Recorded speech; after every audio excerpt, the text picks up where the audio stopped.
Topik kali ini adalah jangan membenci dirimu yang dulu. Ada satu hal yang akhir-akhir ini sering sekali aku pikirkan. Kenapa ya kita sering sekali keras kepada versi diri kita yang dulu? Kita mengingat kesalahan yang pernah kita lakukan lalu berkata, ya ampun dulu aku jahat banget ya. Dulu aku bodoh banget. Dulu kenapa sih aku bisa melakukan hal seperti itu? Padahal kalau dipikir-pikir lagi, bukankah memang saat itu kita belum menjadi orang yang sekarang? Coba deh bayangkan diri kamu waktu masih duduk di bangku sekolah.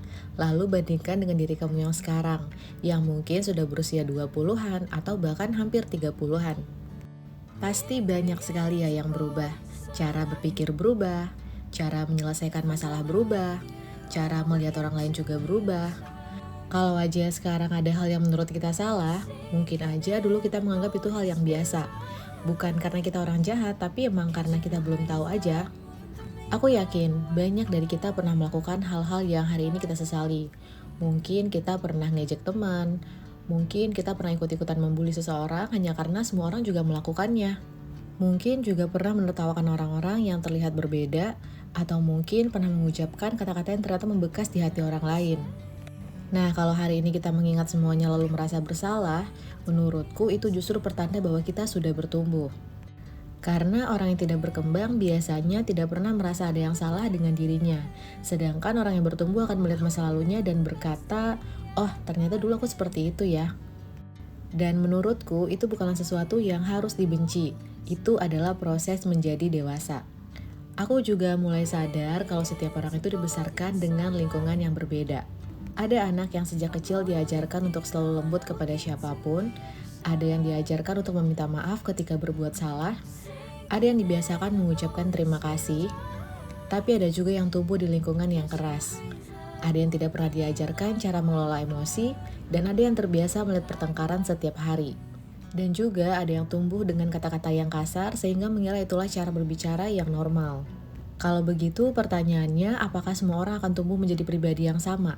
Jawabannya tentu tidak. Bahkan dua saudara kandung yang dibesarkan di rumah yang sama saja bisa memiliki sifat yang berbeda.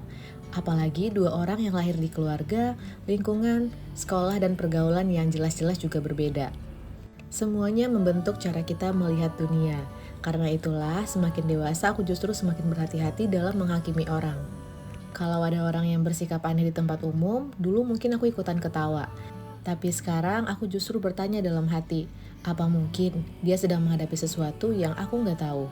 Lalu kalau ada orang yang bersikap kasar, aku mencoba untuk berpikir mungkin hidupnya sedang tidak mudah.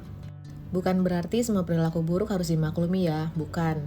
Tetapi kita juga tidak pernah benar-benar tahu cerita hidup seseorang. Hal yang sama juga berlaku untuk orang-orang yang pernah menyakiti kita. Dulu aku sering bertanya, kenapa dia tega melakukan itu ya kepadaku? Sekarang aku mulai berpikir, mungkin saat itu dia juga belum dewasa. Mungkin dia belum tahu cara mencintai dengan sehat, mungkin dia belum bisa mengendalikan emosinya, mungkin dia juga sedang membawa luka yang belum selesai.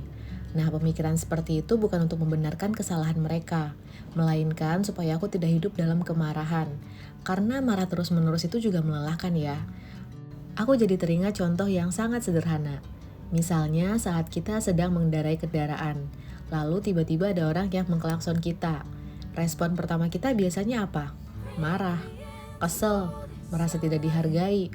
Padahal bisa jadi kenyataannya sederhana aja sih. Mungkin dia sedang terburu-buru, mungkin ada keluarganya yang sedang sakit, atau mungkin dia benar-benar sedang mengejar sesuatu yang penting. Kita kan nggak tahu. Dan menariknya, hanya dengan mengganti satu kalimat di kepala kita, suasana hati bisa berubah. Daripada kita mikir, dasar orang gak sabaran, kita bisa mencoba untuk berpikir, oh mungkin dia sedang terburu-buru. Selesai. Tidak perlu balas mengklakson, tidak perlu saling mengejar, dan tidak perlu saling adu emosi. Karena seringkali pertengkaran besar itu dimulai dari hal-hal kecil yang sebenarnya bisa kita lepaskan. Aku juga pernah mendengar sebuah kalimat yang menurutku sangat menarik. Sebelum mulai ribut dengan seseorang, coba tanyakan kepada diri sendiri. Apakah tenaga, waktu, dan emosiku sebanding dengan masalah yang sedang kuperdebatkan? Dan kalau setelah dipikir-pikir ternyata nggak ada manfaatnya, kenapa harus diteruskan?